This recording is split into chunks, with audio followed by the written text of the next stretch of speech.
अभिवादन स्वीकार कीजिए ब्रजेश मिश्रा का और आप देखना शुरू कर चुके हैं द डिबेट। बहनों भाइयों, उत्तर प्रदेश की राजनीति में इन दिनों जातीय गोलबंदी बहुत ही तेजी से शुरू हो चुकी है और ये जातीय गोलबंदी सिर्फ अपोजिशन ही नहीं बल्कि सत्ता पक्ष भी खुलकर कर रहा है। भारतीय जनता पार्टी इन दिनों ओबीसी को टारगेट कर रही है और 2 लाख ओबीसी वर्कर्स की एक फौज भारतीय जनता पार्टी बनाने जा रही है। इनको नाम होगा योद्धा और इनमें से भी 25,000 वो सोशल मीडिया के लिए भी फौज तैयार कर रहे हैं। ये तैयारियां कब की जाती हैं बहनों भाइयों? जब चुनाव नज़दीक हो और चुनाव में मुकाबला बड़ा रोचक हो। तो उत्तर प्रदेश में भारतीय जनता पार्टी का सारा दारोमदार और फोकस इन दिनों अदर बैकवर्ड कास्ट यानी अन्य पिछड़ा वर्ग है। 55% तकरीबन वोट बैंक वाले इस पर्टिकुलर ओबीसी कम्युनिटी के वोट उत्तर प्रदेश में बहुत ही डिसाइसिव होते हैं, निर्णायक होते हैं। अगर आप राम मंदिर आंदोलन के बाद से लेकर 2012 तक का दौर देखेंगे तो ये पाएंगे कि उत्तर प्रदेश में, बल्कि 17 तक का दौर जोड़ लें, इसमें ये पाएंगे कि उत्तर प्रदेश में सत्ता दलित, पिछड़ों और शोषितों और वंचितों के हाथ में वो डिसाइड करते रहे हैं कि किसकी हुकूमत बने, किसकी सरकार बने। ये कंसोलिडेटेड वोट बैंक है जिसकी दरकार अब सबको है। तो अपोजिशन इसके काउंटर में बीजेपी के खिलाफ क्या कर रहा है, हम आज इन सारे मुद्दों पर खुलकर चर्चा करने वाले हैं। बहनों भाइयों, उत्तर प्रदेश की राजनीति में इन दिनों ओबीसी वोट बैंक को लेकर बहुत प्रयोग हो रहे हैं। भारतीय जनता पार्टी को भी अच्छे से पता है कि उत्तर प्रदेश में उसे 80 पार्लियामेंट्री सीटों पर अगर अपनी दमदार धमाकेदार उपस्थिति को दर्ज कराना है तो उसके लिए ओबीसी कम्युनिटी का वोट उसके लिए बेहद ज़रूरी है। इस कम्युनिटी का एक्टिव साथ भी बहुत ज़रूरी है। यही कारण है कि बीजेपी प्रयागराज में 2 लाख से ज़्यादा ओबीसी कार्यकर्ताओं को अपनी पार्टी के एकत्र करके उनको तैयार करना चाहती है आगे के चुनाव को लेकर। तो 2 लाख वर्कर और 80 पार्लियामेंट्री सीटें यानी तकरीबन हर बूथ से 4-6-10 लोगों को इन बुलाएगी बीजेपी, वर्कर्स को। किसको? ओबीसी कम्युनिटी को। कौन है ये ओबीसी जो इतने ताकतवर है उत्तर प्रदेश की राजनीति में? आपके मन में ये प्रश्न होना चाहिए, वैलिड क्वेश्चन। दरअसल उत्तर प्रदेश में जो टोटल वोट शेयर है उसमें 55% के आसपास का अनुमान है कि ये अन्य पिछड़ा वर्ग यानी ओबीसी कम्युनिटी के वोट है। ओबीसी कम्युनिटी बहुत ही कंसोलिडेटेड वोट बैंक है। इसका नेतृत्व तो कई बार कुर्मियों के हाथ में रहता है, कई बार यादव समाज के भीतर भी रहता है और अन्य पिछड़ा वर्ग में भी एक मोस्ट बैकवर्ड है।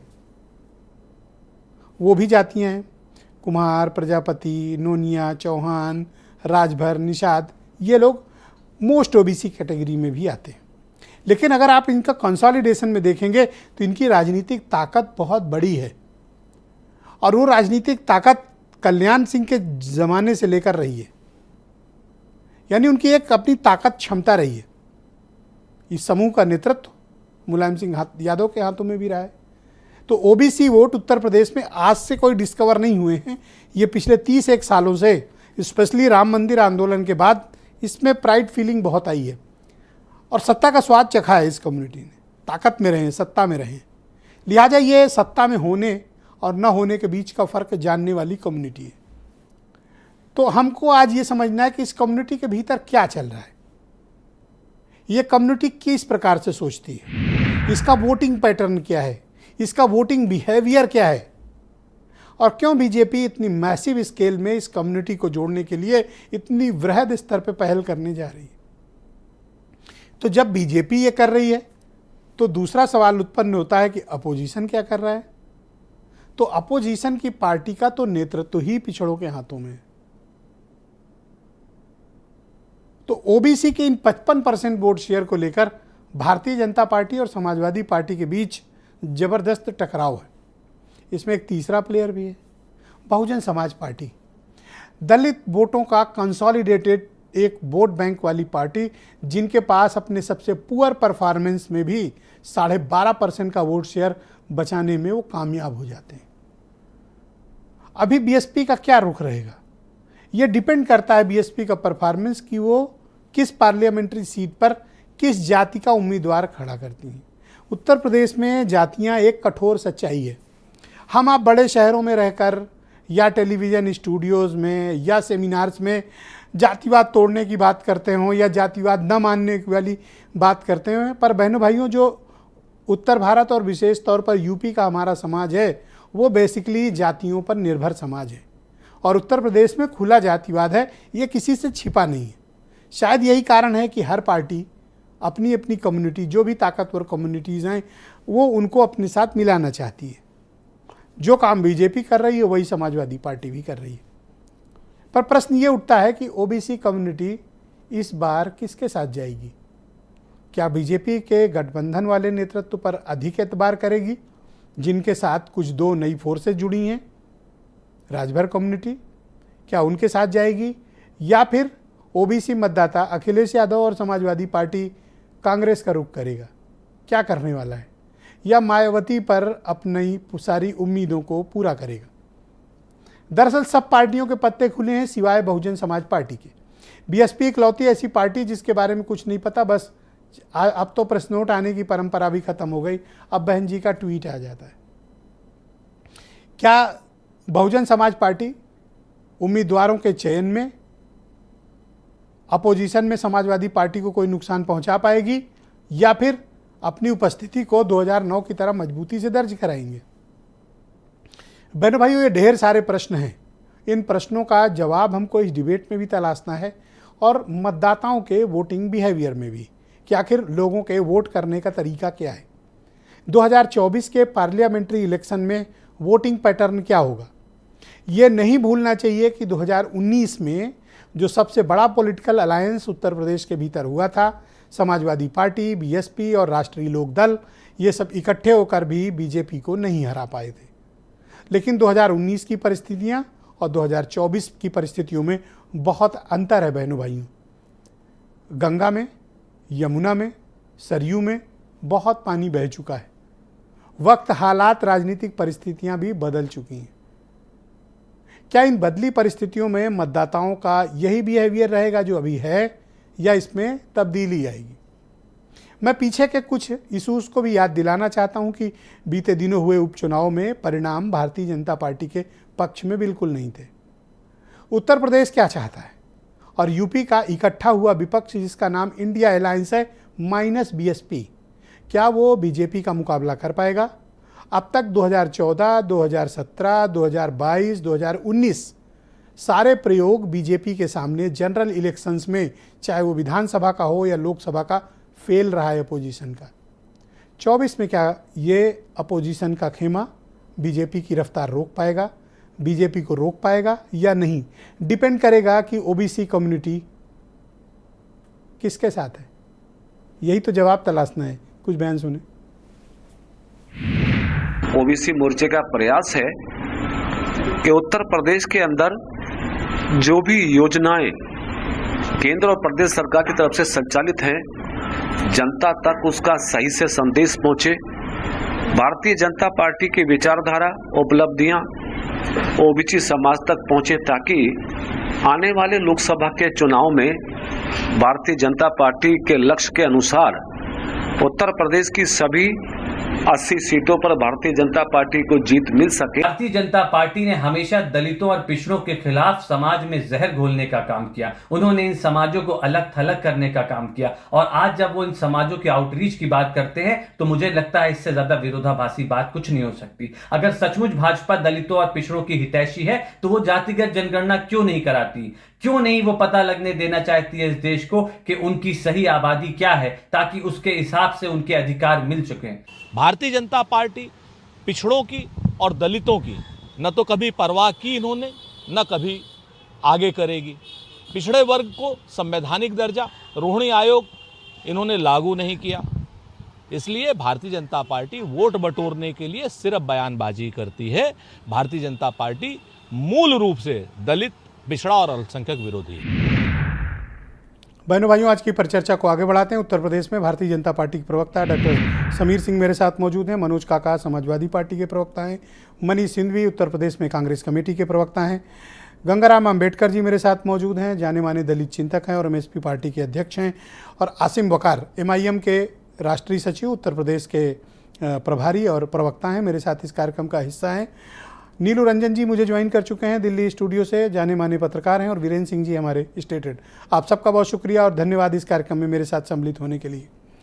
डॉक्टर समीर सिंह, मैं आपसे समझना चाहता हूं कि ये 2 लाख दलित ओबीसी कार्यकर्ताओं का सम्मेलन बुला रहे हैं, किस मकसद से बुला रहे हैं?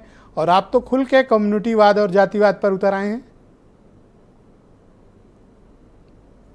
देखिए ब्रजेश जी, हम कभी जातिवाद की बात नहीं करते, हम कभी कम्युनिटीवाद की बात नहीं करते। आप देखेंगे भारतीय जनता पार्टी का नारा है, हमारे प्रधानमंत्री जी इनका नारा है कि सबका साथ, सबका विकास और सबका विश्वास। उस नारे के साथ हम काम करते हैं। आप उत्तर प्रदेश का अध्ययन करिए, आप देश का अध्ययन करिए, हमारी सरकार की कोई भी योजना जाति को ध्यान में नहीं करके बनाई जाती है, समाज को ध्यान में करके बनाई जाती है।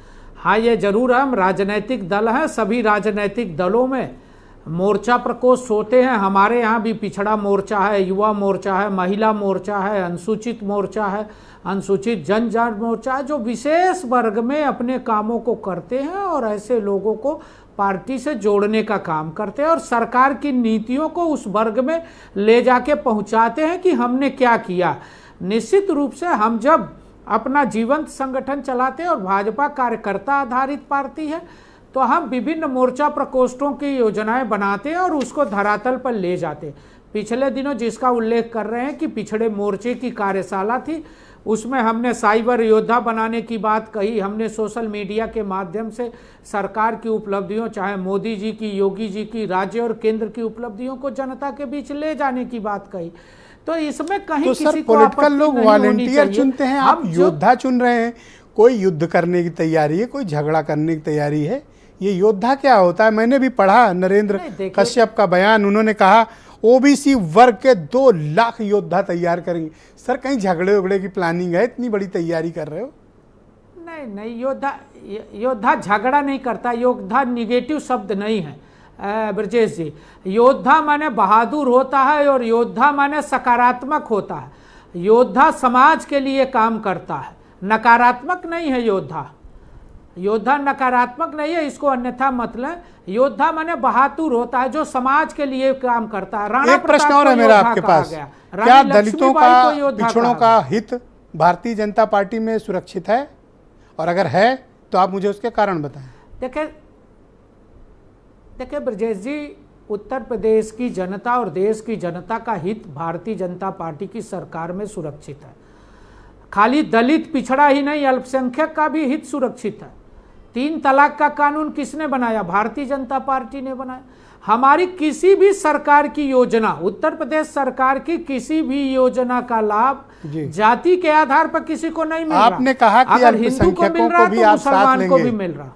तो ये संसद में गाली क्यों दी गई फिर? अभी तक तो किसी ने खेद नहीं प्रकट किया, ना अभी तक सार्वजनिक रूप से रमेश बिधूड़ी ने माफी मांगी। देखिए, इसके पहले क्या हुआ उसकी चर्चा मैं नहीं करना चाहता, मैं विषयांतर नहीं जाना चाहता, लेकिन रमेश बिधूड़ी जी ने जो कहा उस पर लोकसभा के अध्यक्ष ने उनको स्पष्टीकरण दिया है। क्यों कहा, किस परिस्थिति में किया, उसका जवाब वो देंगे।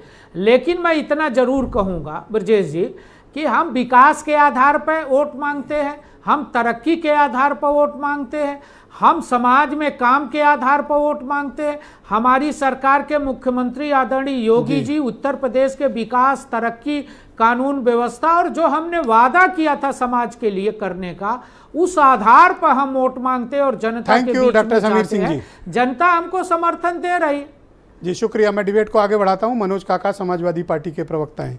बीजेपी योद्धा तैयार कर रही है, और भी क्या है, साइबर योद्धा भी तैयार कर रही है। 2 लाख ओबीसी वर्कर तैयार कर रही है। एक बूथ पर 20-20 ओबीसी वर्कर्स की टीम बनाई जा रही है। आप क्या कर रहे हैं? बस एक बात से, ओम प्रकाश वाल्मीकि की एक लाइन है कि मैं खटता हूँ खेत में पर भूखा हूँ, मैं खटता हूँ खेत में पर भूखा हूँ, मैं निर्माता हूँ महलों का पर प्रताड़ित हूँ, निष्कासित हूँ। बीजेपी को निश्चित रूप से बनाना चाहिए। हर राजनीतिक दल का अधिकार है कि अपने संगठन के चीज़ों को दुरुस्त करे, लेकिन जो बीजेपी में जो पिछड़ों की बात हो रही है, कम से कम बीजेपी ये बताएगी कि उत्तर प्रदेश में जो 5 कृषि विश्वविद्यालय हैं उसमें 5 में एक जाति मुख्यमंत्री जी के स्वजाति लोग हैं। कम से कम बीजेपी अभी आज ही आपके ही संस्थान ने दिखाया कि उत्तर प्रदेश में 69,000 शिक्षक भर्ती में 22,000 जो दलितों पिछड़ों का हक बीजेपी खा गई। बीजेपी में भी जो पिछड़े वर्ग के नेता हैं वो अपने लोगों में क्या मुंह दिखाएंगे। कम से कम बीजेपी ये बताएगी कि उत्तर प्रदेश के विश्वविद्यालयों में किस जाति के लोगों को असिस्टेंट प्रोफेसर बनाया जा रहा है। कम से कम बीजेपी ये भी बताएगी कि बस्ती में एक दलित परिवार, एक पिछड़े वर्ग से आने वाले परिवार के पति पत्नी को इसलिए आत्महत्या करनी पड़ी कि पति और बच्चों के सामने उसका बलात्कार किया गया और न्याय नहीं मिला, आत्महत्या कर। कम से कम बीजेपी ये भी सर, मैं बताए। बिल्कुल आपकी बात समझ रहा हूँ, लेकिन आप कर क्या रहे हो इनको काउंटर करने के लिए? हम वही कर रहे हैं जो घोषी में किया हमने कि बीजेपी 37% पे आ गई, हम 57% पे आ गए और क्या वही किए हो? होने जा वहाँ पे रहा। किए क्या हो?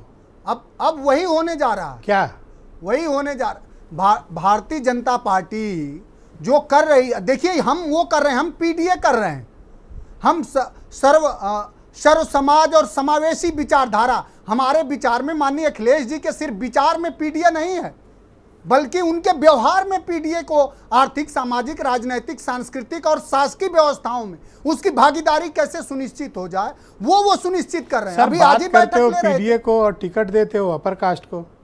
अरे कैसी बात कर रहे हैं? इस देश में हम बीपी सिंह कौन थे? हमारी विचारधारा है ना, हमारी विचारधारा है। कोई अपर कास्ट का व्यक्ति अगर ये चाहता है कि समाज में हक के हाशिए पर का खड़ा व्यक्ति आगे आए, उसकी लड़ाई लड़ रहा है, तो उसकी जात से हमको नफरत थोड़ी है।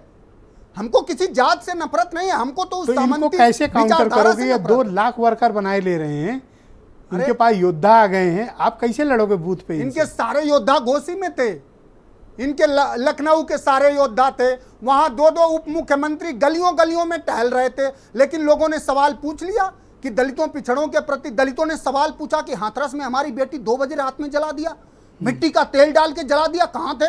भाग खड़े हुए। पिछड़ों ने आप पूछ मुझे लिया। कारण बताइए कि दलित, शोषित, वंचित और पिछड़ों का हित आपकी पार्टी में कैसे सुरक्षित है? इसलिए सुरक्षित है कि कारण बताइए। हमारे पार्टी में उनको राजनैतिक रूप से, लोकतांत्रिक व्यवस्थाओं में बिना राजनैतिक रूप से स्थापित किए बगैर किसी भी वर्ग को आप आर्थिक, सामाजिक रूप से उसको सुदृढ़ नहीं कर सकते। और उसका पूरा विचार और उसका व्यवहार अगर किसी के पास है तो अखिलेश यादव जी के पास। थैंक यू, बहुत शुक्रिया आपका। मैं मनीष सिंघवी को आमंत्रित करता हूं, उत्तर प्रदेश में कांग्रेस कमेटी के प्रवक्ता हैं। आपको 1 मिनट राजनीतिक डर नहीं लगता मनीष सिंघवी जी, जब सत्ता पक्ष और प्रतिपक्ष यानी समाजवादी पार्टी, ये लोग इतनी बड़ी बड़ी तैयारियां करके आपस में युद्ध लड़ रहे हो, कोई योद्धा बना रहा हो, कोई जनता में सवाल पूछवा रहा हो, आपको कुछ तैयारी में लगता नहीं कि कांग्रेस तैयारियों में बहुत पीछे छूट गई है? नहीं, हमारी अब तैयारियां शुरू हो चुकी हैं और हम लगातार तैयारी पर हैं। मैं यहाँ पर एक बात और तैयारी कैसे करोगे ये मुकाबला कैसे करोगे? मैं यहाँ पर एक बात कहना चाहूँगा कि जो हमारे नेता हैं राहुल गांधी, वो लगातार दलित और पिछड़ों की लड़ाई लड़ रहे हैं, कास्ट सेंसस की मांग वो कर रहे हैं। 90 सेक्रेटरीज में से 3 ओबीसी इस मुद्दे को उन्होंने उठाया, संसद के पटल पर उठाया। कौन कहने वाला था? इस मुद्दे को उन्होंने उठाया। सवाल इस बात का है कि कास्ट सेंसस आपने अभी डिमांड की है। हाँ। सबसे पहले उसकी डिमांड समाजवादी पार्टी ने की थी, आप अब आए हैं उस मुद्दे पे। मैं यहाँ पर थोड़ी सी बात जोड़ना चाहूँगा। 2011 के सेंसस में SECC हुआ था, social and economic caste census हुआ था। ये पर भाई साहब 14 तक आपकी सरकार थी मैं और आपने डेटा रिलीज नहीं किया। नहीं, मैं अपनी बात पूरी कर लूं। एंड गेम क्या है? नहीं रिलीज हुआ। ये बात सही नहीं है। 2011 में सेंसस शुरू हुआ और उसके आंकड़े आते आते 3-4 साल लगते हैं। 2028 जुलाई 2015 को कंप्लीट आंकड़े तैयार हुए थे, जिसकी मांग हमने सदन में रखी थी कि अब आप उनको पटल पर लाइए, लेकिन SC और ST के डेटा को रखा गया, OBC के डेटा को छुपा लिया गया। आपको याद होगा कि लालू प्रसाद यादव जी ने इस बात को लेकर एक मोर्चा खोल दिया था, जिसमें करुणानिधि जी ने उनका साथ दिया था। ये बात 2015 की है। कोई भी आंकड़े जब होते हैं तो उसको कंपाइल करने में, चलिए हम आंकड़ों पे फिर जाएंगे। आपके पास 14 तक मौका था, आप नहीं कर पाए, बीजेपी भी अब तक नहीं की नहीं, हमने लेकिन आप इनका मुकाबला राजनीतिक रूप से करने की कोई प्लानिंग है आपकी? बिल्कुल प्लानिंग है। हमने जो शुरुआत 2011 में की थी कास्ट सेंसस की, जिसको लेकर कहते ना social and economic caste census कराकर हमने जो शुरुआत करी थी, उसी रास्ते पर हम आगे बढ़ रहे हैं। और मैं कह रहा हूं कि राहुल जी लगातार, अब की CWC का गठन आप देख लीजिए, उसमें OBC, उसमें SC, उसमें ST, उसमें महिला, उसमें अल्पसंख्यक, सबको जगह दी गई। हमने अपने राष्ट्रीय अध्यक्ष एक दलित को बनाया। हमारी सोच में है कि हम पर यूपी में तैयारियां आप फिर नहीं बता पा रहे हैं। यूपी में तैयारियां मैं preparation बता रहा क्या हूं। हमारा जो पिछला प्रकोष्ठ है उसने लगभग 12 मंडलों में, और ये मत समझिएगा कि मैं आपको कमजोर नहीं, दिखा रहा नहीं, हूं, नहीं, मैं तो नहीं, केवल नहीं। आपसे आपकी तैयारियों के बारे में जानना हमारी चाहता हूं। तैयारियां ये हैं कि जो हमारा जो पिछला प्रकोष्ठ है वो लगातार 12 मंडलों में बैठक कर चुका है और 17 मंडलों में करने के बाद हम जिलेवाइज बैठक शुरू कर देंगे।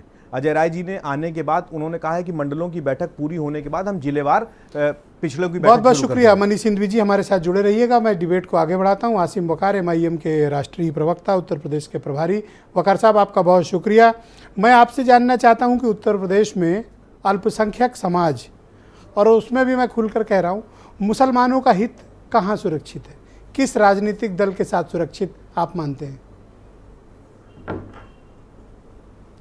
सर, मुसलमानों का हित खुद मुसलमान को तय करना है कि कहाँ सुरक्षित है, और जब तक मुसलमान खुद डिसाइड नहीं करेगा, फैसला नहीं करेगा कि हमें अपना और अपने बच्चों का हित सुरक्षित करना है, भविष्य उज्जवल करना है, तब तक कोई कुछ कर भी नहीं पाएगा।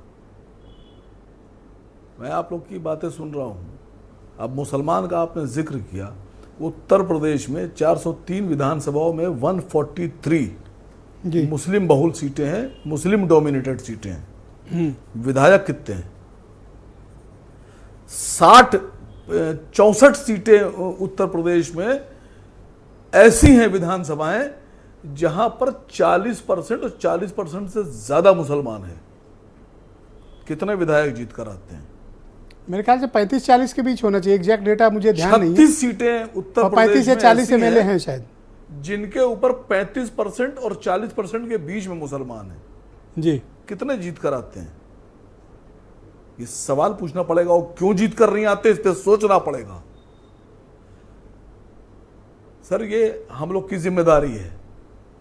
घर में कभी कभी होता है कि बच्चे नटखट होते हैं, अक्खड़ होते हैं, उनको नहीं पता होता है कि क्या अच्छा क्या बुरा, तो जो घर के बड़े होते हैं वो उनको बताते हैं कि ये अच्छा, ये बुरा, ये करोगे तो फायदे में रहोगे, ये नहीं करोगे तो फायदे में रहोगे, और अगर तुमने ये कर दिया तो घाटे में रहोगे।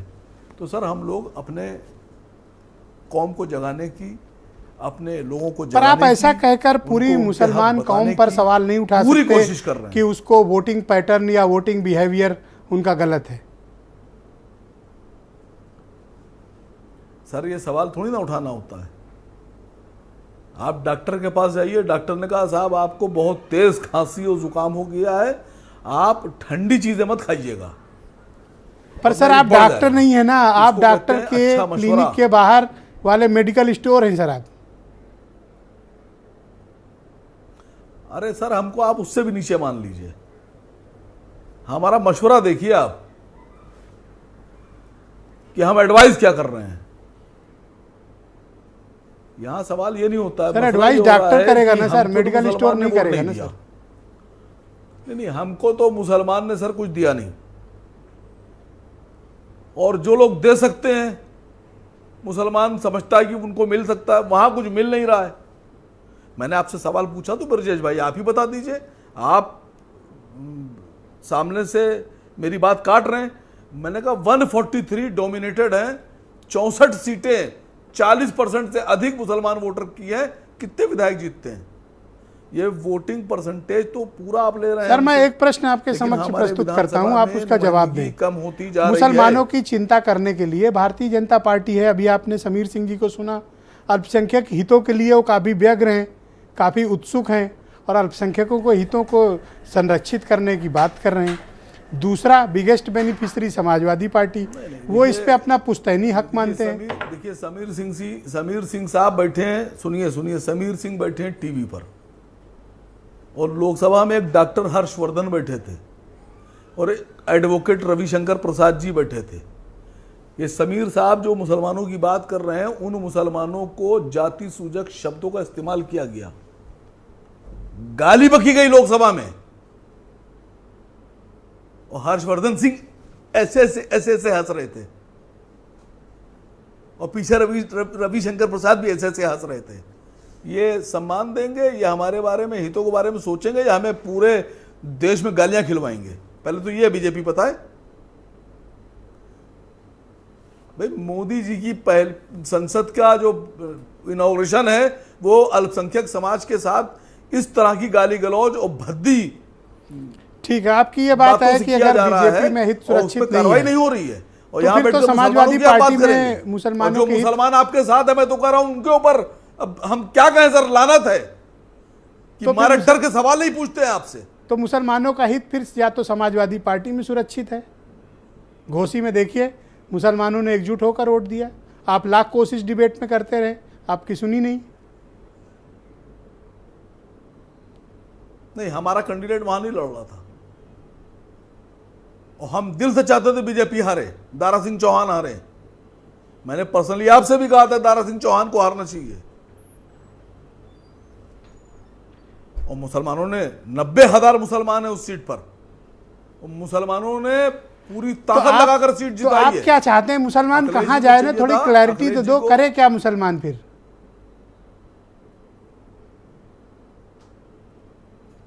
सर देखिए, मुसलमान हिंदुस्तान में एक ऐसा समाज, ऐसा मजहब, ऐसे लोग हैं जिनकी ये गारंटी है कि वो बीजेपी को हराते हैं। जिस दिन मुसलमान ने अपने आप को जिताना शुरू कर दिया, खुद को जिताना शुरू कर दिया, उस दिन समाज की दिशा बदल जाएगी, राजनीति की दशा बदल जाएगी। थैंक यू, शुक्रिया, हमको हमारे साथ हराना जुड़े छोड़कर रहिए। हमको जिताने वाला बनना है। गंगाराम अंबेडकर जी मेरे साथ मौजूद हैं। अंबेडकर जी, आपका शुक्रिया और धन्यवाद हमारे साथ जुड़ने के लिए। मैं आपसे समझना चाहता हूं कि इन दिनों दलितों और पिछड़ों की बड़ी चिंता की जा रही है उत्तर प्रदेश की राजनीति में। आपका क्या मत है कि इन दोनों कम्युनिटी का हित किस पार्टी में ज़्यादा सुरक्षित और संरक्षित है? देखिए ब्रजेश जी, जहाँ तक दलित समाज के जो लोग हैं वो ख़ास तौर से अपने महापुरुषों की विचारधारा को अंगीकार करके आगे बढ़ते हैं और बहुजन समाज पार्टी भी महापुरुषों की विचारधारा को लेकर आगे बढ़े, लेकिन क्योंकि भारतीय जनता पार्टी ने दलित समाज के मिजाज को भांप लिया है, इसलिए माननीय प्रधानमंत्री जी ने बाबा साहेब अम्बेडकर के सम्मान में जो पंच तीर्थ बनाने का काम किया वो दलित समाज के लोगों को बहुत अच्छा लगा।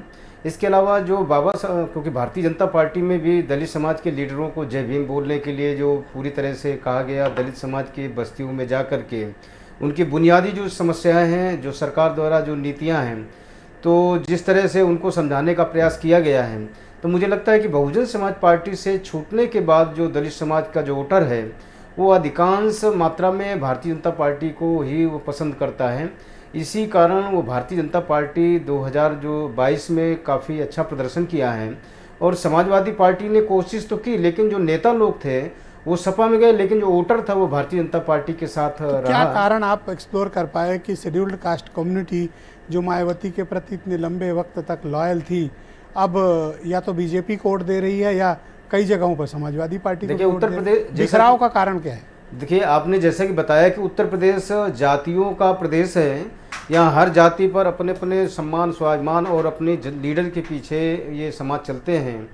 तो बहुजन समाज पार्टी में एक दौर था कि जब तमाम जातियों के हर जाति के लीडर हुआ करते थे, वो अपने अपने समाज में जा कर के बहुजन समाज पार्टी की नीतियों को बताया करते थे। तो मुझे लगता है कि इधर जो नई बहुजन समाज पार्टी है, इसमें कहीं ना कहीं उन तमाम जातियों के लीडरों को पार्टी से बाहर कर दिया गया, जिसके कारण भारतीय जनता पार्टी ने उस फार्मूले को अख्तियार किया और भारतीय जनता पार्टी ने जो बहुजन समाज पार्टी के छोड़े हुए जो लीडर थे, जो वहाँ से ट्रेंड होकर के आए थे, उनको अपने साथ मिलाने का काम किया। और वो जो बहुजन पर समाज एक बात बताओ, ऐसा क्या है मायावती में कि जब वो कुछ भी नहीं करती हैं, कुछ भी मतलब कुछ भी नहीं कर रही होती हैं, तो भी 12.5% का वोट शेयर उनके साथ होता है? कुछ तो बात है उनमें। देखिए, ऐसा है कि समाज को ऐसा विश्वास रहता है कि बहन मायावती जी, क्योंकि हम दूसरी पार्टी को अगर वोट देंगे तो पता नहीं वो पार्टी हमारे वोट को माने या ना माने, इसलिए उनको लगता है कि चाहे बीएसपी हारे या जीते और वो बीएसपी को वोट दे देते हैं। सर, ये लॉयल्टी भी तो हो सकती है विचार के प्रति। नहीं, सही है, सही बात है, क्योंकि महापुरुषों की विचारधारा को आगे बढ़ाने का काम बीएसपी की सरकारों में किया गया, तो दलित समाज के लोगों को ऐसा यकीन था कि अभी बहन मायावती जी की सरकार आ सकती है। अभी बढ़ेंगी या नहीं वो? अब देखिए, उत्तर प्रदेश में आपकी समझ क्या कहती है?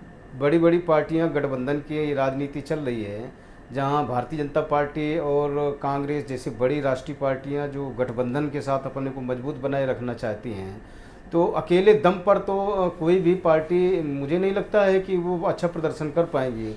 जी। तो गठबंधन का दौर है। शुक्रिया, और हमारे साथ जुड़े जो रहिएगा गंगाराम जी। समाजवादी पार्टी और बहुजन समाज पार्टी का जो उभार है वो भी गठबंधन की राजनीति पर आधारित है। बहुत शुक्रिया आपका। मैं नीलू रंजन जी को आमंत्रित करता हूं, दिल्ली से हमें ज्वाइन कर चुके हैं, जाने माने पत्रकार और पॉलिटिकल एनालिस्ट हैं। नीलू जी, आपका बहुत शुक्रिया। मैं आपसे जानना चाहता हूं कि उत्तर प्रदेश में इन दिनों ओबीसी और दलित समाज की जो राजनीति है वो बड़ी उफान पर है। हर कोई उनको साध लेना चाहता है, विशेष तौर पर सत्ता पक्ष, रूलिंग पार्टी बीजेपी और अपोजिशन में समाजवादी पार्टी। आपको क्या लगता है कि आने वाले दिनों में इन कम्युनिटी को अपनी तरफ आकर्षित करने की ये पहल किसके हक में ज़्यादा होगी? देखिए, जो अभी तक का रुझान आया है 2019 का देख लें, फिर उसके बाद जो विधानसभा इलेक्शन हुआ उसमें देख लें, और उसके आधार पर अगर हम आगे 2024 में जाते हैं, जो दलित वोट बैंक है उसमें सेंध लगाने में काफ़ी हद तक भाजपा सफल दिखी है। एक उपचुनाव घोषीवाला है जिसमें दलित वोट बैंक जो है वो सपा के साथ जरूर गया है, लेकिन भाजपा जो है वो उसमें सेंध लगाई है। और इसीलिए अगर आप देखेंगे कि 2019 में जब सपा और बसपा दोनों साथ मिलकर लड़ रहे थे और एक बिल्कुल जो कहते हैं कि ऐसा गठबंधन था जिसमें लगा था कि भाजपा बिल्कुल साफ हो जाएगी, लेकिन भाजपा का वोट परसेंटेज 2014 के 43% से बढ़कर 50% पहुंच गया। और इसके पीछे माना जाता है कि दलित वोट बैंक जो है वो एक बड़ा तबका टूट के जो है वो बीजेपी के साथ आया। अब जो 2024 का है, समय बिल्कुल बदला है, बहुत अलग अलग चीजें हैं। आपने बताया सरयू में, गंगा में, यमुना में पानी बहुत बह चुका है, लेकिन अगर हम देखें तो बसपा जिस ढंग से अलग जा रही है और जो दलित वोट बैंक है वो अगर दोराहे पे खड़ा है कि हम सपा के साथ जाएं या भाजपा के साथ जाएं, तो जो उसको ज्यादा ले जाएगा उस तरफ जाएगी। और अभी तक इसमें बाजी जो है भाजपा मारती आई है। सर, मुझे आपसे एक सवाल का जवाब चाहिए। सर, आप बहुत सीनियर हैं और पॉलिटिकल ट्रेंड भी देखते हैं। आने वाले वक्त में आप बीएसपी, बहुजन समाज पार्टी, मायावती को रेलिवेंट मानते हैं यूपी की राजनीति में, या धीरे धीरे अब वो इरेलीवेंसी की तरफ बढ़ रही हैं? मुझे लगता है कि धीरे धीरे इरेलीवेंसी की तरफ निश्चित रूप से बढ़ रही है, क्योंकि उनका वोट बैंक बिखर रहा है।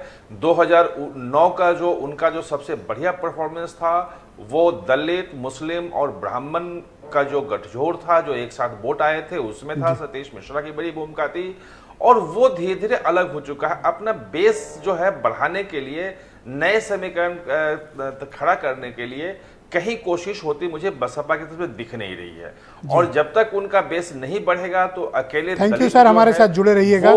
डिबेट के दूसरे चरण में आपके बाकी विचारों को हम सम्मिलित करेंगे। वीरेंद्र सिंह जी हमारे स्टेट हेड इस कार्यक्रम में जुड़ चुके हैं। वीरेंद्र जी, इन दिनों दलित और पिछड़ों को लेकर बड़ी राजनीति हो रही है, बड़ी मोर्चेबंदी हो रही है। कहीं योद्धा तैयार हो रहे हैं तो कहीं वॉलेंटियर तैयार हो रहे हैं, तो कोई कह रहा है घोषी मॉडल से चुनाव लड़ेंगे। एक्चुअल ग्राउंड पे क्या चल रहा है? देखिए, जो उत्तर प्रदेश है उसमें ओबीसी मतदाताओं को अगर देखा जाए तो 50% से ज़्यादा हैं। उसमें यादव और मुसलमान को छोड़कर जो बाकी जातियां हैं उन पर बीजेपी काफ़ी हद तक उनको अपने पाले में खींचने की कोशिश करती रही है और उसमें कामयाब भी रही। मायावती के पास करीब 21% दलित वोट माने जाते रहे उत्तर प्रदेश के, जो अब घटकर 12% पे आ गए। वो 9-10% वोट किधर चला गया, वो अभी गारंटी उसकी कोई रहती नहीं है। ये ज़रूर है कि लोकसभा में वो वोट अगर बीजेपी को गया था तो अभी घोसी के उपचुनाव में दलित वोट बहुत सारा समाजवादी पार्टी को भी गया। तो ये एक स्थिति बनती है। लेकिन ये जो जात पात की बातें हैं, इसके लिए जिसको हम लोग कहते हैं गरीब, दलित, पिछड़ा, ये जो ऐसे शब्द हैं, ये हमारे नेताओं और समाज सेवी जो बनते हैं उनको ये बहुत प्यार करते हैं। वो नहीं चाहते कि ये समाज से ये शब्द मिटाएं, क्योंकि उनकी सियासत इन सब बातों से, शब्दों से आगे बढ़ती है और चलती है। हम ये कहते हैं कि भारत का जो समाज है वो बहुत आगे बढ़ गया है, लेकिन हमारा समाज चाहे जितना आगे बढ़ जाए, लेकिन आज भी हम जात पात की बातें करते हैं। ये अंतर सिर्फ इतना है कि पहले बातें सरेआम हो जाती थी, अब हम इसको 4 दीवारी के भीतर करते हैं, चुनाव आता है तो थोड़ा ज़्यादा करते हैं। लेकिन ब्रजेश जी, अगर आप देखेंगे तो दलित समाज इन दिनों बीजेपी के एहसान तले काफ़ी कुछ दबा नज़र आता है। उसमें ख़ास तौर से राशन की जो फ्री व्यवस्था है, इसने दलितों को काफ़ी, ये तो महीने में 2-2 बार दे रहे थे, काफ़ी आराम पहुंचाया।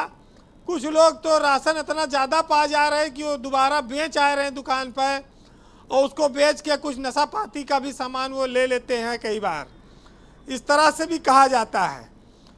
और जो हथियार बीजेपी का है, इस राशन के साथ साथ उज्ज्वला योजना, आवास योजना, इन सब चीज़ों ने दलितों को काफ़ी प्रभावित किया है बीजेपी के लिए।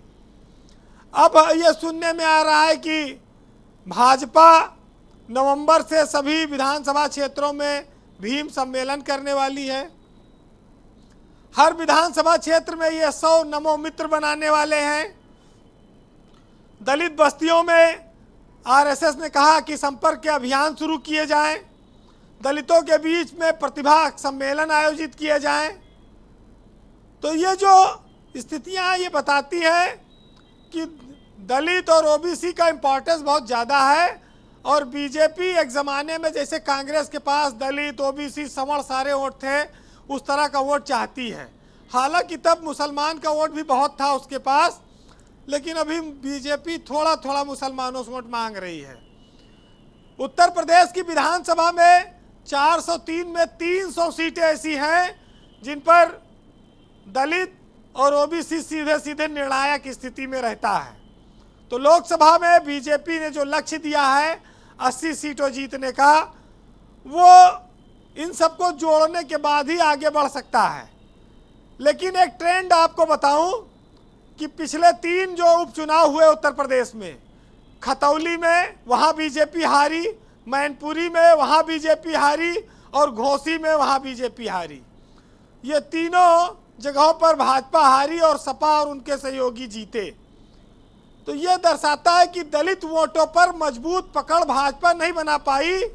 यहाँ पर दलित वोट समाजवादी पार्टी को गए हैं, और घोसी में तो खुल्लम खुल्ला गए, उसमें काफ़ी वोट जो है ओबीसी का और दलित का गया। तो जातियों के नाम पर पार्टियां बनती रहीं, तमाम जातिवार नेता भी हैं। लेकिन जब आप पीछे मुड़कर देखें तो आज़ादी के 75 साल बाद दलितों की, ओबीसी की स्थिति में बहुत ज़्यादा सुधार नहीं आया है। तो और मायावती पर जब आते हैं तो मायावती ऐसा लगता है कि अपने जो उनका राजनीतिक सक्रियता है वो ज़मीन से काफ़ी दूर है, नदारद हैं, और उनका जो कोर वोट बैंक है वो भले बहुत नहीं खिसका हो, लेकिन बीजेपी उसको सेंधमारी करने में लगातार जुटी हुई है। और चुनाव में लोग कहते हैं कि दारू बढ़ जाती है, मुर्गा चल जाता है, उपहार बढ़ता है, साल, चद्दर, रुपया, पैसा, क्वार्टर, ठर्रा, तमाम सारी चीज़ें चलती हैं। तो ये सब भी बड़ा फैक्टर होता है, और वोट की खातिर ही करते हैं नेता, और जो कमज़ोर है उनको ये सब चीज़ें से लुभाते हैं। लेकिन यूपी की सियासत में अभी बहुत कुछ आना बाकी है। अभी लोकसभा का चुनाव काफ़ी समय है, और जातीय समीकरण तो है, लेकिन अब ये देखना होगा कि अभी इंडिया का जो गठबंधन है उसमें सीटों का बंटवारा कैसे होता है, अभी इनके बीच सामंजस्य कैसे चलता है, और बीजेपी को वो कितनी टक्कर दे पाएंगे। बहरहाल एक साहित्यकार ने लिखा, सुनिएगा जी। कि गिने जा रहे हैं, गिने इंसान जा रहे, और गिनती वोटों की हो रही, समाज सेवा के नाम पर राजनीति नोटों की हो रही, और नेताओं के घर में जातिवाद के नाम पर जश्न है, और गरीब के घर में बात जख्म और चोटों की हो रही। बहुत शुक्रिया वीरेंद्र जी। दलित, गरीब, शोषित और वंचितों की आवाज़ आप बनते हैं, आपका बहुत शुक्रिया, और ये काम लगातार निरंतर आप करते रहें। हम सबकी शुभकामनाएं आपके साथ हैं। बहुत शुक्रिया और धन्यवाद हमारे साथ जुड़ने के लिए। बहनों भाइयों, इस पर चर्चा को आगे बढ़ाएंगे। उत्तर प्रदेश में बीजेपी के प्रवक्ता डॉक्टर समीर सिंह मेरे साथ इस वक्त मौजूद हैं। डॉक्टर समीर सिंह जी, मैं आपसे समझना चाहता हूं, क्या घोसी में आया परिणाम और घोसी से मिला मैंडेट भारतीय जनता पार्टी को अपनी राजनीतिक रणनीति बदलने के लिए विवश कर रहा है? नहीं, देखिए ब्रजेश जी, अभी मैं बीरेन जी को सुन रहा था तो उन्होंने स्वार टांडा की चर्चा नहीं की, उन्होंने रामपुर की चर्चा नहीं की, उन्होंने आजमगढ़ की चर्चा नहीं की। यहाँ भी बाई इलेक्शन हुए थे। स्वार टांडा रामपुर ज़िले की सीट है जहाँ 50% से अधिक मुसलमान है, जो वसीम वकार साहब कह रहे थे, और वो भारतीय जनता पार्टी की सहयोगी अपना दल लड़ी थी और हमने उस चुनाव को जीतने में कामयाबी प्राप्त की। देखिए ब्रजेश जी, मैं एक बहुत साफ कहना चाहता हूँ कि घोसी की रिजल्ट पर मुंगेरी लाल के हसीन सपने देख रहे हैं हमारे साथी प्रवक्ता मनोज जी। उनको ये याद नहीं होगा कि 2017 में कितना वोट घोसी में मिला था, 2019 में कितना वोट मिला था, और 2023 के बाई इलेक्शन में वो कितने वोट पा के जीते, और हमारा वोट जो मिला था 2017-22 में और 19 में, हमारा वोट कितना कम हुआ और कितना ज़्यादा हुआ। हमें लगता है कि एक बार उनको अध्ययन करना चाहिए। अध्ययन करेंगे तो उनकी जो यथार्थ है उससे वो वाकिफ हो जाएंगे कि उस यथार्थ में उनको क्या मिला। मैं इतना जरूर कहना चाहता हूँ कि कोई भी जाति किसी की बपौती नहीं है। देखिए, जब जब कोई भी पॉलिटिकल पार्टी किसी जाति को अपनी बपौती समझता है तो वो जाति उसको निश्चित रूप से नकारती है। जैसे मुसलमान है, मुसलमान ओवैसी साहब की बपौती नहीं है।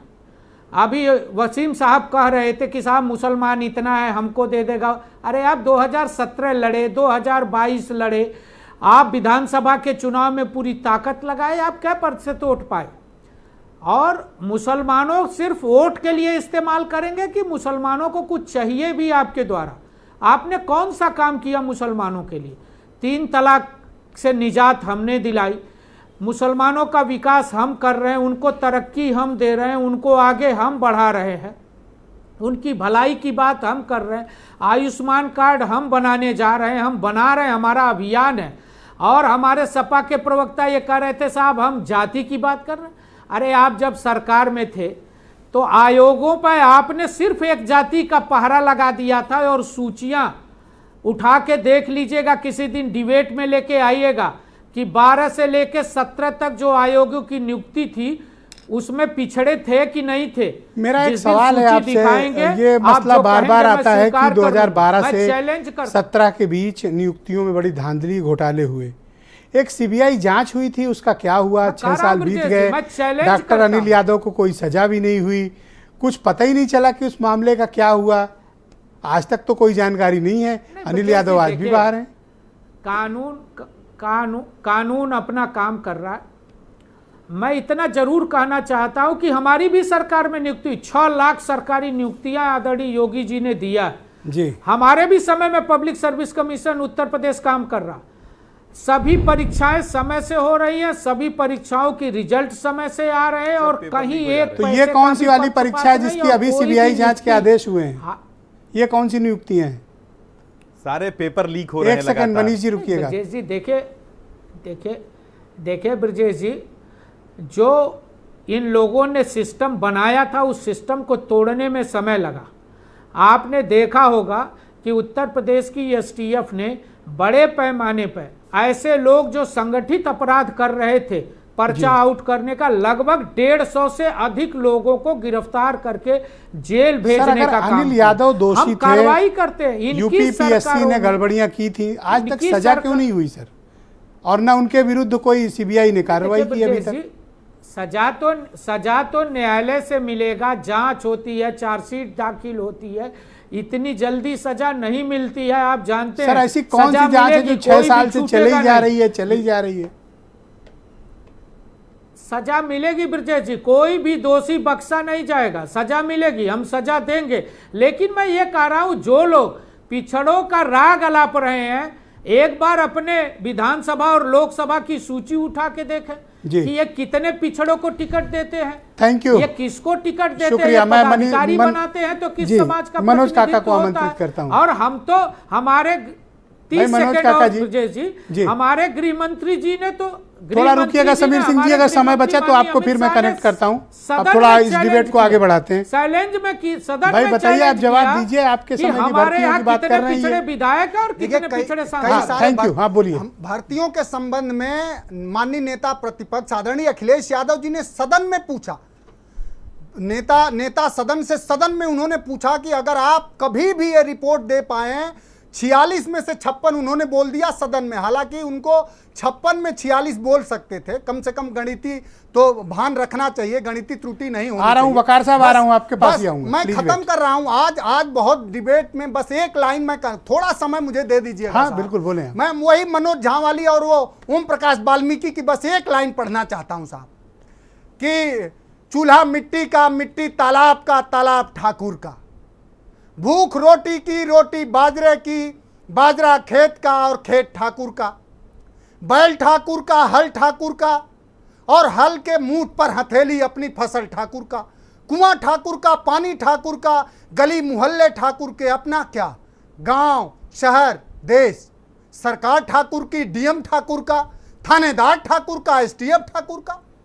एक मेरा संशोधन है, और साहब बस खत्म कर रहा हूं। एक संशोधन ले लीजिए, फिर बात रखिएगा। एक संशोधन, एक संशोधन, एक सेकंड समीर सिंह, आप बोले नहीं, मैं बात कर रहा, आपने बोली। मैं एक सेकंड वेट करिएगा। यादव एक संशोधन है मेरा, मैंने कहा एक संशोधन, एक संशोधन, एक सेकंड रुकिएगा। संशोधन है, एक संशोधन, नाम बता दो, राजनीति करते हो। एक मेरा सवाल है। अरे झूठ समीर सिंह शांत रहे, समीर सिंह से एक सेकंड रुकिए, एक सेकंड। मनोज काका, हाँ जी, घोसी में प्रत्याशी किस जाति का था? एक सेकंड रुकिए जरा सा। मैंने अनेक बार घोसी में सपा का प्रत्याशी भी ठाकुर, मैंने अनेक और आप ठाकुरों के बारे में ऐसी बोल भी रहे हो, और प्रत्याशी भी ठाकुर बनाते हो। सुनिए, मैं कह रहा हूँ ठाकुर के, और सपा का प्रत्याशी भी ठाकुर। ठाकुर जात से 1000 बार कह रहा हूँ कि कभी नफरत नहीं, हमको सब जातियों से प्यार है। ठाकुर भाव के उस सामंती भाव को मारिए, आप समझिए। सर इसी तरह पंडित बोल के ब्राह्मणों को एक्सक्लूड नहीं कर सकते हो। आपने ठाकुर बोला तो आप ठाकुरों को एक्सक्लूड नहीं कर सकते हो। मैं कह तो रहा हूं, आप एक्सक्लूड नहीं कर सकते हो, आप उसमें शामिल मान रहे हो, और प्रत्याशी भी खुद ठाकुर देते हो। इनके बगल का बनारस जिला हुआ कौन डीएम है? थैंक यू, बहुत शुक्रिया। आसिम वकार को स्क्रीन पे लाया जाए। मनोज काका धन्यवाद, कृपया सहयोग करिए, थोड़ा वक्त का अभाव है, कृपया सहयोग करिए, कृपया सहयोग दोनों को शांत करिए। आप यही धन्यवाद, धन्यवाद करते हो, आप जातिवाद। आसिम वकार को लाया जाए स्क्रीन पे। बहुत बहुत धन्यवाद आप दोनों का। दोनों लोग की आवाज बंद कर दीजिए अगर ये चुप ना हो तो। आप दोनों का धन्यवाद भाई, कह ली बात आपने। आसिम वकार साहब, अब आप बोले। कुछ आपत्तियां समीर सिंह ने उठाई थी कि वो 3 तलाक पे काम कर रहे हैं, आयुष्मान का कार्ड बनवा रहे हैं, आपको आगे बढ़ा रहे हैं मुसलमानों को। क्या इतने से मन नहीं भरता आपका? कितनी स्कीम गिनाई उन्होंने समीर सिंह ने? नहीं, देखिए, एक बढ़िया बात समीर सिंह बोले कि साहब इनके यहाँ घोटाले हुए, ये सब बेमान लोग। और 2014 से पहले कोलगेट घोटाला, फला घोटाला, इतने लाख करोड़ का घोटाला, और अनिल यादव का भी आपने नाम लिया। ऐसा लगा था कि जैसे बीजेपी की सरकार बनेगी तो अनिल यादव आजीवन कारावास में चले जाएंगे। अब जिसने आरोप लगाए, जिसने कहा कि ये चोर है, ये बेईमान है, ये सब लूटे ले रहा है, और अगर सरकार बनने के बाद आरोप लगाने वाले के प्रवक्ता हो कि एमआईएम की कार्रवाई नहीं, हमारे सवालों का जवाब डाल लीजिए। बीच में क्यों बोल रहे हो? उनका अपनी बात डाल लीजिए कि आरोप आप सुनो उनकी बात था। आपके समय वो बोले नहीं, आरोप लगाए आपको सुनना चाहिए। जी वकार साहब बोले आप। अरे आप बुरा क्यों मान रहे हैं सर? मैं तो एक कह रहा हूं कि आप ईमानदार बनिए और घोटाले वादों को जेल भेजिए। और अगर आप घोटाले वादों को जेल नहीं भेज पा रहे हैं तो इसका मतलब आप झूठे हैं, आपको जेल भेजना चाहिए फिर, अगर आप झूठे आरोप लगा रहे हैं तो। और एक बात और बोल दूं सर, देखिए समीर सिंह जी कुछ बातें छुपा रहे हैं। साहब के बयान पर बोलो ना वसीम साहब। ओवैसी साहब ने 200 बार, समीर भाई कुछ बोल लूं अगर कहिए तो। ओवैसी साहब ने 200 बार गालियां दी है, समाज को तोड़ने का बयान दिया। समीर सिंह जी आपको क्या सुनने नहीं कहा, सुनने का सब्र विकसित करें सर। आसिम वकार 20 सेकंड है सर, आप अपनी बात कंप्लीट करें। बोलिए वकार साहब। नहीं, देखिए, मैं आज आपको एक खुलासा करने जा रहा हूं कि स्वामी प्रसाद मौर्य पे अभी तक बीजेपी ने कार्रवाई नहीं की है। ये बात साबित करती है कि स्वामी प्रसाद मौर्य बहुत ताकत के साथ बीजेपी के टच में है और दिसंबर तक हो सकता हो भारतीय जनता पार्टी गले और बाहें डालकर उनको अपना ले।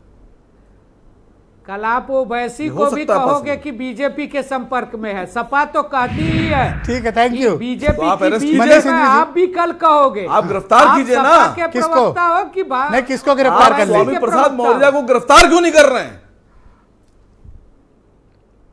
मैं ऐसे ही कुछ नहीं बोलता सर, मैं ऐसे ही मेरा आप बताइए ना समीर सिंह, आप अरेस्ट क्यों नहीं कर रहे हैं स्वामी प्रसाद? कोई है वो ऐसे ही नहीं करता। FIR तक नहीं लिखी जा रही और यहाँ कोई ट्वीट कर दे तो फांसी। देखिए वकार साहब बोल दे कुछ तो अभी जहर हो जाए। भाई बताऊं आपसे, देखिए ब्रजेश भाई नहीं, बताऊं वकार आपसे, साहब जब तक ओवैसी के के स्वामी बयान प्रसाद पर मौर्य प्रतिक्रिया ने क्यों नहीं दे रहे? दलितों पिछड़ों की ये बात किस की, आधार पर ये कह रहे हैं कि फलाने नेता फलाने के संपर्क में? नहीं, तब तक तो मैं मान स्वामी सकता हूं प्रसाद स्वामी प्रसाद मौर्य से जो थे, इनकी बात वो हुई बीजेपी है के क्या? खिलाफ थैंक यू, बहुत बहुत शुक्रिया आप दोनों का, कि धन्यवाद। स्वामी मनीष प्रसाद सिंह मौर्य पास चला जाए, हिंदू बहुत बहुत धर्म पे धन्यवाद आप टिप्पणी दोनों का की। शुक्रिया भाई। हिंदू मनीष धर्म सिंह पे जी, टिप्पणी की, धन्यवाद वैसे ही कन्फर्म हो गया कि स्वामी प्रसाद मौर्य बीजेपी के लोगों से मिल लिए। भाई बीजेपी तो कह रही है मुसलमानों के लिए बहुत चिंतित है, आयुष्मान कार्ड आगे बढ़ा रहे हैं, नौकरी दे रहे हैं। आपको कोई एतराज है? नहीं, मुझे कोई एतराज नहीं। इनकी सारी मेरी बात मानसिकता, क्यों काट इनकी सारी सोच रमेश बिधूड़ी के बयान से जाहिर हो गई। हम लोग कहते हैं लोकतंत्र में मंदिर एक है, संसद। उस मंदिर में रमेश बिधूड़ी ने जिस तरह के बयान दिया और कोई कार्रवाई उनके ऊपर नहीं हुई है, कोई कार्रवाई उनके ऊपर नहीं। आयुष्मान कार्ड दे रहे हैं, 3 तलाक ले आए हैं। आयुष्मान कार्ड उनको नहीं दे रहे हैं, आयुष्मान कार्ड आगे बढ़ा रहे हैं मुसलमानों आयुष्मान को। कार्ड बन रहा है, अगर बन रहा है तो सबको दिया जाएगा। क्या हमारी जहां सरकारें हैं कि हम नाप जोड़ के थोड़ी देते हैं? अगर 25 लाख का बीमा अशोक गहलोत जी दे रहे हैं तो ये शर्त लगा के थोड़ी दे रहे हैं। वो आयुष्मान कार्ड भी दे रहे हैं, आर्थिक आधार पर दिया जाता है, वो सबको दिया जाएगा जो उस आधार पर आएगा। लेकिन आपकी सोच क्या है? आपकी सोच है कि आप उन्हें जाति सूचक शब्दों से नवाजते हैं। और ये आसिम बकार की सोच सही है? देखिए, सवाल सिर्फ इस बात का है कि मुस्लिमों को लेकर जिस तरह का भाव भाजपा का है, दिल्ली के पास सर उन पे भी तो कुछ बोलो, उनसे क्यों आप कट के निकल ले रहे हो? मैं कट के नहीं निकल रहा हूं। देखिए आप ब्रजेश जी, हम जो सत्ता में है और जब दिल्ली के पास जहां सत्ता है, समीर सिंह जी रुकिएगा, समय बचेगा तो दूंगा आपको। मैं एक मिनट बात कह रहा हूं। वहां कहा जाता है कि जब मुल्ले काटे जाएंगे तो राम राम चिल्लाएंगे। दिल्ली के पावर सेंटर से बमुश्किल 50 किलोमीटर पर। मैं सवाल आसिम वकार से क्यों करूंगा? मैं भाजपा से करूंगा जिसकी सत्ता है। मैं क्यों पूछूंगा इनसे? उनको पुलिस कौन कब भेजेगी? 6 साल के छोटे छोटे बच्चे स्कूल के कार्यक्रमों में कहता हूं, मेरे पास वीडियो है समीर जी, आप चाहेंगे तो आपको भेज दूंगा मैं। वो 6 साल की बच्ची कहती है गोली मारो सालों को। बहुत शुक्रिया आपका, धन्यवाद गंगाराम अम्बेडकर जी। क्या दलितों के विचार और वोटिंग पैटर्न 2024 में यही ट्रेंड रहेगा जो भी है, या आप उसमें परिवर्तन महसूस कर रहे हो? मैं गंगाराम अम्बेडकर जी को आमंत्रित करता हूं। सर बोले आप, गो अहेड। सिर्फ गंगाराम अम्बेडकर बोलिए सर। जी क्या सवाल? मेरा यह है कि दलितों का जो वोटिंग पैटर्न अभी है यही कंटिन्यू करेगा 24 में? आतंकवादियों के मरने पर देखिए, जिस तरह से भारतीय जनता पार्टी निरंतर दलित बस्तियों पर संवाद स्थापित करने की जो तैयारी रणनीति चल रही है, तो इससे तो साबित होता है कि दिनों दिन दलित समाज में और विश्वास भारतीय जनता पार्टी के प्रति बढ़ता जा रहा है। और जिस तरह से जो सरकार की जो योजनाएं हैं, उनका जो ग्रास रूट पर, जीरो ग्राउंड पर जो लाभ दलित समाज को मिल रहा है, और सबसे बड़ी चीज़ है जो सामाजिक सुरक्षा। अभी कौशाम्बी में दलित समाज के 3 लोगों की जो हत्याएं हुई, तो हत्या करने वालों के घरों पर बुलडोजर चल गया, तो इससे एक समाज के अंदर विश्वास सरकार के प्रति बढ़ा है कि फौरी कार्रवाई करके अगर हमारे ऊपर कोई उत्पीड़न करेगा तो उसको बख्शा नहीं जाएगा और उसके खिलाफ कार्रवाई होगी। तो इससे दलित समाज का विश्वास सरकार के प्रति बढ़ा है। योगी आदित्यनाथ तो बुलडोजर चला देना ही न्याय हो जाता है? देखिए, ऐसा है कि एक भय पैदा करना, और ये पूरी तरह से तय हो गया कि दलित समाज के ऊपर अगर जुल्म ज्यादती करने वालों को, किसी भी जाति धर्म के लोग होंगे, उनको बख्शा नहीं जाएगा। और सरकार की इस तरह की जो अच्छा, आजकल कुछ लोग इनकाउंटर की भी मांग किया करते हैं, वो भी ठीक हो जायज है? नहीं, देखिए, जो बुलडोजर चला दो, इनकाउंटर कर दो। जो कानून को अपने हाथ में लेने का काम करे, किसी भी सरकार हो, किसी की सरकार रही हो, तो पुलिस अपना काम करती है, कानून अपना काम करता है। और आप वर्तमान में संतुष्ट हैं सरकार की जो स्कीम चल रही है दलितों के लिए? नहीं, निश्चित तौर से जिस तरह सामाजिक सुरक्षा है और जिस तरह से उत्पीड़न घटे हुए हैं और जिस तरह से ब्रजेश जो जी, सामूहिक नरसंहार हो रहे प्लीज थे, रुकिए, भाई एक प्लीज। एक सेकंड, नहीं प्लीज, उससे गंगाराम जी कंटिन्यू। देखिए जिस तरह से सामूहिक उत्पीड़न हो रहे थे, मैं समझ रहा हूँ आपके तो- अंदर बहुत कुछ मनी सिंधवी चल रहा है, बट डिबेट में अभी आपकी बारी नहीं तो है, 20 सेकंड, अपनी बारी का सर्वे इससे- करना पड़ेगा। इससे निश्चित तौर से दलित समाज का विश्वास सरकार के प्रति बढ़ा बहुत हुआ है। शुक्रिया। मैं नीलू रंजन जी को आमंत्रित करता हूँ। सर, मुसलमानों के मन में क्या चल रहा है?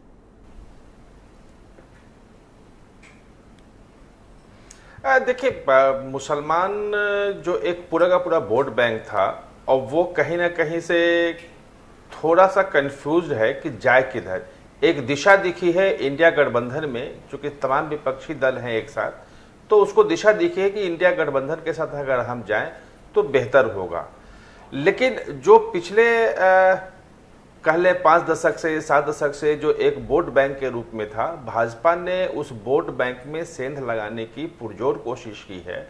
और जो अंबेडकर जी जिस जो जन कल्याण की योजनाएं थी उसकी बात कर रहे हैं, तो जो लाभ दलितों को मिला है वो चूंकि पिछड़े और गरीब सबसे अधिक मुस्लिम में समाज में हैं, तो वहां भी वो लाभ मिला है। कहीं ना कहीं भाजपा वहां कंफ्यूजन की स्थिति कर रही है क्रिएट, या उन वोट बैंक को हासिल करने की कोशिश कर रही है। लेकिन मुस्लिम वोट निश्चित रूप से इन तमाम चीजों से नहीं, जिस ढंग से विधुरी जी का बयान आया संसद के भीतर में, उससे यह साफ है कि मुस्लिम वोट बैंक जो है इंडिया गठबंधन की तरफ जाएगा। जहां इंडिया गठबंधन नहीं होगी, चूंकि भाजपा को कांग्रेस सीधे सीधे टक्कर दे रही है, चुनौती दे रही है, तो कांग्रेस की तरफ जाएगा। और हमने लोकसभा के चुनावों में देखा है कि जो पैटर्न रहा है वोटिंग का, खासतौर पे दिल्ली का जब हम देखते हैं कि आप जहां 67 और 63 सीटें जीतती रही हैं, वहीं लोकसभा का चुनाव जब 2019 में हुआ तो कांग्रेस जो है 5 सीटों पे दूसरे नंबर पे रही। यानी कि आपके बजाय कांग्रेस को मुस्लिम समाज और या जो एंटी बीजेपी वोट है वो ज्यादा पसंद बहुत करता शुक्रिया है। सर। तो उनका जो वोट बैंक है आपका वो बहुत इंडिया बहुत गठबंधन और धन्यवाद कांग्रेस की तरफ जाएगा। जी, बहुत बहुत शुक्रिया। और मैं आप सभी का बहुत आभार प्रकट करता हूँ। डिबेट में समय समाप्त हो चुका है। बहुत धन्यवाद आपका कार्यक्रम में शामिल होने के लिए। बहनों भाइयों, आप सबका भी शुक्रिया इस डिबेट को देखने के लिए। धन्यवाद, नमस्कार।